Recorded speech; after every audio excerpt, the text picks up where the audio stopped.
I wrote the number 70 on top of my answer sheet. I think I've read somebody's LinkedIn post regarding that. So initially, जो full length mock test थे, उसमें I have also scored 20. I have also scored in 30s. My highest score was 72.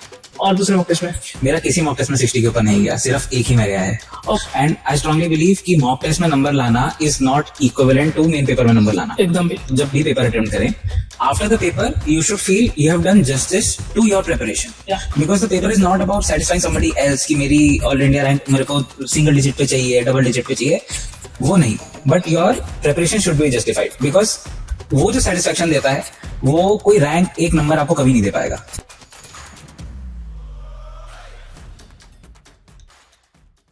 Hey guys, welcome back to my channel. And आज हमारे साथ है Mithil and he is also studying in IIT Madras in MTech computer science. आज का जो video होगा वो इसका गेट का थोड़ा बहुत जर्नी एंड उसके साथ ये जो लास्ट एक महीना बचा है, इस एक महीने में क्या क्या करना चाहिए, क्या क्या नहीं करना चाहिए, कैसे तुम्हारा जो प्रिपरेशन है उससे ज़्यादा से ज़्यादा आउटपुट निकल सकते हैं, तो इसमें ही बात होगा. तो शुरू करते हैं. तो हम लोग शुरू करने वाला है इंट्रोडक्शन से. सो मैं मिथिल को बोलूँगा थोड़ा उसका इंट्रोडक्शन दे दे, वो लाइक बीटेक में कैसा था और कैसे वो गेट का प्रिपरेशन शुरू किया. तो छोटा मोटा इंट्रोडक्शन मैं पूछना चाहूँगा मिथिल से, तो थोड़ा एक इंट्रोडक्शन दे दो. Hi everyone, I am Mithil M Pathak. अभी मैं IIT Madras computer science first year में ही हूँ, कुशल के साथ ही. और मेरा BTech is from GB Pant university of agriculture and technology. BTech भी मेरा कंप्यूटर साइंस में ही है. एंड बीटेक की जर्नी में rather I would not delve because हम वीडियो पे स्टिक करेंगे. कुशल, तुम्हारा गेट 25 में कितना रैंक था?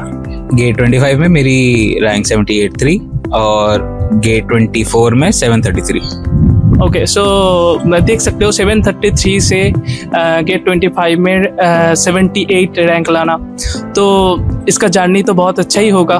तो मैं पूछना चाहूँगा तुम्हारा जर्नी कैसा था, लाइक कैसे तुम स्टार्ट किया, उसके बाद क्या चीज़ एट फर्स्ट तुमको मोटिवेट किया गेट के लिए, उसके बाद कैसे स्टार्ट किया एंड एट लास्ट कैसे रैंक लाया.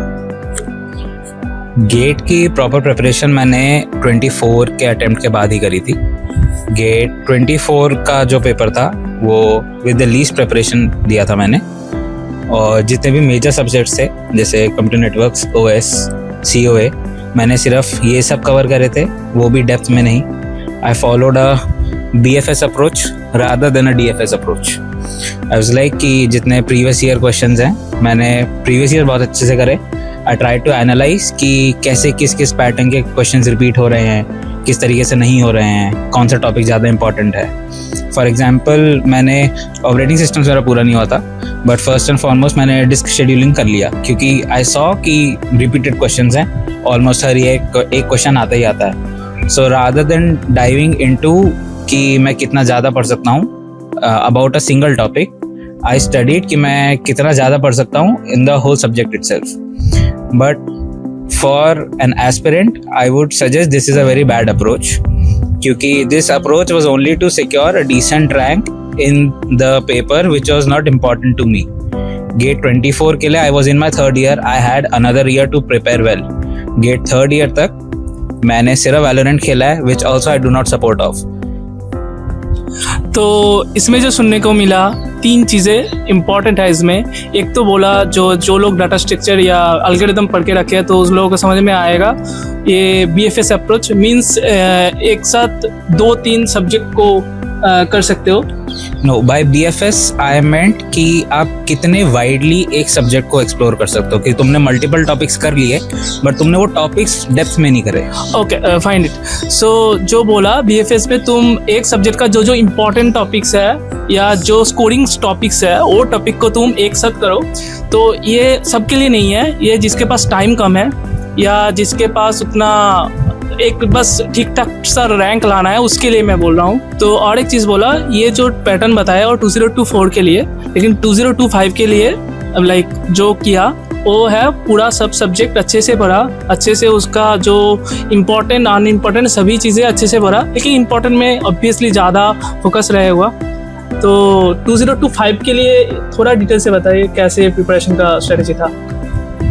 2025 के लिए, क्योंकि most of my subjects were done, I tried completing operating systems again and computer networks अपने जो सेमेस्टर ब्रेक पड़ा था उस टाइम पे, मई जून के टाइम पे। और मोस्टली जितने लेंथियर सब्जेक्ट्स हैं मैंने उस टाइम पे कवर करने की कोशिश करी, so that with the semester college के I could also understand the subjects well, क्योंकि कंप्यूटर नेटवर्क्स दोबारा लिया गया हमारे सेमेस्टर में और मेरा रिवीजन हो गया उस सब्जेक्ट के साथ साथ।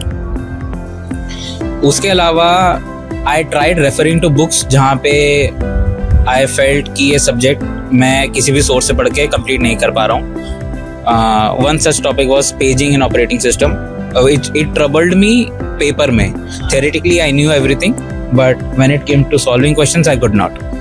So I tried to refer to standard books and whatever material I had, and I also purchased test series around the month of April or May, but I started giving them during September. Okay. So from these we can find that ये जो preparation करने किया उस time जो topics था वो किसी time वो कॉलेज के साथ प्रिपेयर किया, कॉलेज में जो एग्ज़ाम हो रहा है उस टाइम ही अच्छे से प्रिपेयर कर लिया। बहुत लोग पूछते हैं मेरे को, मेरा कॉलेज में बहुत हेक्टिक है, सारे दिन रहना पड़ता है, कैसे प्रिपरेशन करूँ। तो ये लोग ये कर सकते हो, जिस टॉपिक में एग्ज़ाम हो रहा है, जिस टॉपिक तुम्हारा सेमिस्टर में है वो टॉपिक अच्छे से कर लो उधर ही, जाके तुम्हारा एग्ज़ाम के या गेट के प्रिपरेशन के टाइम वो टॉपिक अच्छे से हो जाए। और एक बात बोला, जो ऑपरेटिंग सिस्टम के लिए पेजिंग का कॉन्सेप्ट एक अच्छा कॉन्सेप्ट, लाइक उसमें अच्छा कॉन्सेप्ट बिल्ड करना थोड़ा टफ होता है, बहुत लोगों का मिसकंसेप्शन रहता है ये वाला टॉपिक में। तो उसके लिए बुक रेफर कर सकते हो तुम, कुछ अच्छे टॉपिक के लिए, अच्छे राइटर का बुक। कौन सा बुक ऑपरेटिंग सिस्टम के लिए फॉलो किया? ऑपरेटिंग सिस्टम के लिए गैल्विन। तो ऑपरेटिंग सिस्टम के लिए गैल्विन बहुत अच्छा बुक है, तो ये कर सकते हो। तो नेक्स्ट क्वेश्चन पे जाऊँगा। तो तुम ऑलरेडी बोला तुम टेस्ट सीरीज खरीदा था, तो कैसे तुम टेस्ट सीरीज देते थे? Mock test, full length mock test कैसे देते थे? जैसे तुम्हारा इतना अच्छा रैंक बना, कैसे देते थे? तुम्हारा स्ट्रेटेजी क्या रहता था? First of all not sure कि मेरी स्ट्रेटेजी फिट्स ऑन एवरीबडी। बहुत रेयर केस हो सकता है कि मेरी स्ट्रेटेजी से किसी और बच्चे को हेल्प मिले। But coming back to the question, initially मेरा माइंड फ्रेम जो था टेस्ट सीरीज को लेके वो बहुत गलत था, क्योंकि I did not start with full length mock tests. I started with subject wise and I did not score well initially and I took it at heart कि मैं इतनी प्रिपरेशन कर चुका हूँ, मेरे मार्क्स क्यों नहीं आ रहे हैं in such exams, and it was a repeated pattern until the point जब मैंने उनको as a learning experience treat करना शुरू कर दिया। I started giving test as if कि I am still here to learn and I am not giving a test in itself. That's when my concepts were more solidified, and then I found myself to be in a better frame of mind also to give the tests. In this place I want to say one thing. ये बहुत अच्छा, मैं बहुत बार बोल चुका हूँ already, मेरा past video भी मैं बोल चुका हूँ। ऑलवेज जब तुम प्रिपरेशन कर रहे हो उस time, even when you are giving a test, just take it as a learning material. तुम जब टेस्ट दे रहे हो, जितना भी गलतियाँ कर रहे हो, ये तुम्हारा लर्निंग हो रहा है और कुछ नहीं। ये टेस्ट का मार्क्स तुम्हारा गेट का मार्क्स में जाके नहीं बैठेगा, तो लर्निंग पे फोकस करो। और एक जो बात बताया, सब्जेक्ट वाइज टेस्ट फास्ट में देना तुम दे सकते हो, लेकिन वो पूरा सब्जेक्ट, सभी सब्जेक्ट 9, 10, 11 सब्जेक्ट है, 11 सब्जेक्ट कंप्लीट करने के बाद मत दो। वो दे सकते हो जब तुम सब्जेक्ट बस कंप्लीट कर रहे हो, उस टाइम तुम्हारा थोड़ा कंसेप्ट क्लियर हो गया पूरा सब्जेक्ट का, एक तो थोड़ा टॉपिक नहीं हुआ, शायद नहीं हो सकता है, तो उस टाइम तुम दे सकते हो subject wise test, topic wise test. लेकिन बाद में जब तुम्हारा पूरा कंप्लीट हो गया, उस टाइम तुम फुल लेंथ मॉक टेस्ट दे सकते हो, है ना। तो उसके बाद तुम ये बोलो, जो तुम्हारा फुल लेंथ मॉक टेस्ट देते थे उस टाइम क्या क्या चीज़ें माइंड में रखते थे? क्या कुछ अलग से तुम्हारा क्या स्ट्रेटेजी रहता था? ऐसे 2 मार्क्स का क्वेश्चन पहले अटेम्प्ट करो, या कुछ ऐसे कि पास में, बहुत लोग पास में करते थे, लेकिन मैं जैसा करता था, एक पास में तुम जितना भी इजी क्वेश्चन है वो कर लो, उसके बाद थोड़ा टफ जो लग रहा था बन जाएगा, लेकिन नहीं बना उस टाइम पे, थोड़ा टाइम देखो चला गया था फर्स्ट पास में, तो वो सेकंड पास में करो। थर्ड पास में जो क्वेश्चन थोड़ा डिफिकल्ट है, सोचने में टाइम लगेगा, वो क्वेश्चन थर्ड पास में करो। तो ऐसे करते थे, या फर्स्ट पास में जितना हो सके उतना टाइम पे कर लेते थे? मैंने आज तक जितने भी टेस्ट दिए हैं मैंने उनको सीरियलाइज्ड ऑर्डर में ही दिया है। जिस ऑर्डर में क्वेश्चन है मैंने उसी ऑर्डर में अटेम्प्ट करने की कोशिश करी है। बट ऑब्वियसली जहाँ मुझे लगता था कि मेरा पेन अटक रहा है, वो क्वेश्चंस को मैं छोड़ता था। या कुछ कॉन्सेप्ट्स हैं मॉक टेस्ट के टाइम पे जो मुझे पता है मैंने अच्छे से प्रिपेयर नहीं करे हैं, I would skip those questions, ये सोच के कि इवन इन द एग्जाम्स ऐसे क्वेश्चंस हो सकते हैं जिनको मैं पहली अप्रोच पे टैकल ना कर पाऊँ। सो मेरी paper giving strategy was quite simple. I would start from the first question and and at the last question. Okay, and aptitude के लिए अलग से कुछ लेक्चर वगैरह देखा, प्रिपेयर किया, या नॉर्मली एप्टीट्यूड ऐसे पीपीआई की प्रैक्टिस किया और मॉक टेस्ट में जितना प्रैक्टिस हुआ वही? Previous years and mock test ही करे मैंने एप्टीट्यूड के लिए। I did not follow some. So I also did this thing only. I have not followed any lecture for aptitude. Next question पे जाऊंगा। तो मैं पूछना चाहूँगा तुम्हारा मॉक टेस्ट का एवरेज मार्क्स इस टाइम पे, लाइक अभी एक मंथ ही बचा है, फरवरी 18 को एग्ज़ाम है, अभी जनवरी 17-18 होगा, तो इस टाइम पे एक महीने पहले मॉक टेस्ट का तुम्हारा एवरेज मार्क्स कितना आता था? अभी सभी मार्क्स तो याद नहीं रहेगा, लेकिन कितना एवरेज आता था मॉक टेस्ट पे मार्क्स? मैंने लास्ट के 2 हफ्ते या 2.5 हफ्ते कोई भी मॉक टेस्ट नहीं दिया, क्योंकि आई फेल्ट इस समय अगर गलती से भी मैं किसी पेपर से डीमोटिवेट हो जाऊं, it would affect my performance in the final paper. And I strongly believe कि मॉक टेस्ट में नंबर लाना is not equivalent to main paper में नंबर लाना। एकदम भी बहुत इंपॉर्टेंट है। फाइनल पेपर में नंबर लाना is more important than mock test में नंबर लाना। एग्जैक्टली। इनिशियली जो फुल लेंथ मॉक टेस्ट थे उसमें I have also scored 20, I have also scored in 30s। My highest score was 72। Okay. But only in one of them. Rest में मेरा average was around 35-45. Okay, no, ऐसे तो हो सकता है, किसी मॉक टेस्ट में 60 के ऊपर भी गया और दूसरे मॉक टेस्ट में? मेरा किसी मॉक टेस्ट में 60 के ऊपर नहीं गया, सिर्फ एक ही में गया है। ओके, तो देख सकते हो ऐसे मॉक टेस्ट में तुम जो जिसका कम मार्क्स आ रहा है, ऐसे डिमोटिवेट होने का कुछ चीज़ नहीं है। अच्छे से कंसेप्ट तैयार करो, और जो मोस्ट इम्पॉर्टेंट चीज़ है, आई गेस मिथिल भी मेरे साथ कोइंसाइड होगा, जो मिस्टेक्स कर रहे हो उसको रेक्टिफाई करो, उसमें काम करो, जैसे वो वाला मिस्टेक गेट एग्जाम पे ना ताकि तुम्हारा जो जितना भी प्रिपरेशन किए हो उसका 100% दे के आओ। हो सकता है तुम्हारा जो प्रिपरेशन है उससे 80 मार्क्स 90 मार्क्स बन सकता है, लेकिन तुम एग्ज़ाम देने के टाइम तुम ऐसे परफॉर्मेंस किया ताकि तुम्हारा मार्क्स गिर गया 50 में, तो उस प्रिपरेशन का मतलब ही कुछ नहीं बनता। तो प्रिपरेशन जैसे भी कर रहे हो उसका 100% देने का ट्राई करो, थ्रूपुट 100% हो, ये इसका ट्राई करो। तो नेक्स्ट क्वेश्चन पे जाते हैं। ये जो लास्ट 1 महीना है मॉक टेस्ट का तो बता दिया, लास्ट 1-2 हफ्ते मॉक टेस्ट नहीं देना है, और क्या क्या चीज़ें फॉलो करना है, क्या क्या करना चाहिए, क्या क्या नहीं करना चाहिए, डूज एंड डोंट्स, सो कुछ बताए इस बारे में। बहुत लोग शॉर्ट नोट्स पहले बना के शॉर्ट नोट्स रिवाइज करना प्रेफर करते हैं। मेरे लिए वो चीज़ कभी काम नहीं कर पाई, क्योंकि अपने नोट्स गो थ्रू करते करते आई वुड फाइंड कि हर चीज़ इंपॉर्टेंट लग रही है मुझे, तो मैं शॉर्ट नोट्स कभी इफेक्टिवली बना नहीं पाया। ऑल्दो कुछ लोगों के लिए ये चीज़ काम करती है, बट लास्ट के कुछ वीक्स में आई स्टक टू कि मैं अपने नोट्स बार बार रिवाइज करूं। कुछ जो टॉपिक्स हैं मैं उनको जितनी बार रिविजिट कर सकता हूं उतना अच्छा है। थियरी ऑफ कंप्यूटेशन के कुछ बहुत ही थियोरेटिकल पार्ट्स हैं जो गेट एस्पिरेंट्स को पता होंगे कि वो आते ही हैं। फॉर एग्जाम्पल द डिसाइडेबिलिटी पार्ट, कि मैं उसको बहुत अच्छे से रिवाइज कर लूँ, उसको बहुत अच्छे से समझ लूँ, हर एक काउंटर एग्जाम्पल याद कर लूँ। एंड उसके अलावा जो बार बार प्रैक्टिस करने वाली बात है, I had an Excel sheet जिसमें मैं प्रीवियस ईयर जितने भी पेपर्स हैं मैं उनको उसी में सॉल्व करता था। I would open up the question paper and the Excel sheet side by side, and अपने आंसर्स में एक्सेल शीट में मार्क करूंगा। जो मिस्टेक हुई मैंने उस क्वेश्चन के अटेम्प्ट के आगे कहाँ किस सब्जेक्ट का टॉपिक है एंड उसमें क्या मिस्टेक करी वो करी। So I use to go back to that Excel sheet as well कि मैंने पास्ट में किस टाइप के क्वेश्चंस में क्या मिस्टेक करी हैं, so that I remember them well कि ये conceptual mistake I don't have to do it again.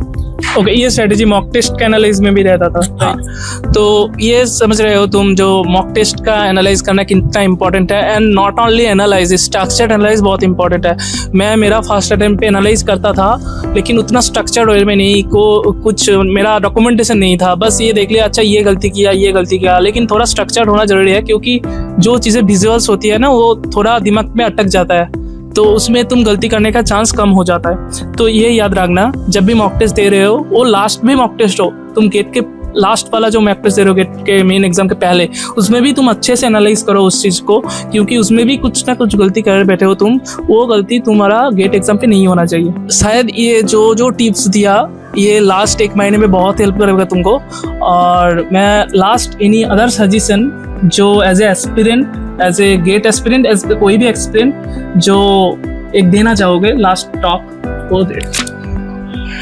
मैं सबसे यही कहना चाहूँगा कि अपनी मोटिवेशन आप सब लोग अपने अंदर ढूंढें, क्योंकि external motivation can only keep you motivated for a very short while. For me, my motivation was one of my professors back from my BTech, Dr. Chetan Singh Negi, and इसलिए मैं उनका मेंशन कर रहा हूँ because उन्होंने मेरी तैयारी में मेरी बहुत हेल्प करी. सो बहुत पर्सनल लेवल पे उन्होंने बहुत हेल्प करी मुझे कोर्सेज फाइंड आउट करने में, या किस तरीके से पेपर को अप्रोच करना चाहिए उस तरीके से. And that was my motivation basically, कि there are people who look up to me and there are people who I look up to as well. So I found motivation in that. So main चीज़ जो motivation होती है, क्योंकि last 1 month I was relaxing, to be very honest. I was binge watching YouTube and was not preparing. So ऐसा जो motivation loss होता है, it is only because जब आप externally motivated हो हर समय. But try to find that internal motivation as soon as you can and stay consistent with your preparation. Consistency is the key. Another thing which I would like to add is approach the paper with the preparation that you have done, not with some number that you expect. जब मैं paper लिखना शुरू करा था gate का 25 वाला, I wrote the number 70 on top of my answer sheet. I think I've read somebody's LinkedIn post regarding that, or maybe during some of my lectures it was there. But कि जो paper attempt कर रहे थे उन्होंने कितने number score करने हैं वो अपने आंसर शीट पे लिख दिया. So I did that as well. But even that is not necessary. Basically what I want to convey is कि आप जब भी पेपर अटेम्प्ट करें, after the paper you should feel you have done justice to your preparation. Yeah. Because the paper is not about satisfying somebody else कि मेरी all India rank मेरे को single digit पे चाहिए, डबल डिजिट पे चाहिए, वो नहीं. But your preparation should be justified, because वो जो सेटिस्फैक्शन देता है वो कोई रैंक एक नंबर आपको कभी नहीं दे पाएगा. एग्जैक्टली. तुम लोग देख सकते हो थॉट प्रोसेस क्या है. कभी भी टारगेट सेट मत करना ये मार्क्स लाना है, क्योंकि तुमको पता नहीं है सब पेपर कैसे रहेगा. क्योंकि 2025 का ही पेपर देखो, 2 सेट का पेपर बहुत अलग थे. सेट 2 का बहुत ज़्यादा टफ था और सेट 1 का बहुत इजी था, और मार्क्स का difference 15 average, on an average 15-20 का डिफरेंस था. हाँ, क्योंकि मेरे बोलो तो मैंने अपने आंसर पे मतलब जो रफ शीट मिलती है उस पर 70 लिखा था, मेरे 9 मार्क्स 70 थे एग्जैक्ट, और मेरे 12 नॉर्मलाइज हुए. ओके. सो और ये मत सोचना ये 70 लिखा था उसने 70 मिला. Yes. ये कुछ ऐसे शॉर्टकट कुछ नहीं होता है. शॉर्टकट यही होता है, प्रिपरेशन करो, मेहनत करो, और मेहनत 100% दे के आओ. यही शॉर्टकट होता है और कुछ शॉर्टकट नहीं होता है. I think you not externally motivated but internally. So give your best in your exam paper, final exam paper, and don't think that much. GATE is not the only exam. There is many things to do, but whatever preparation you are doing, I know it's the best you can do, and all the best for your GATE.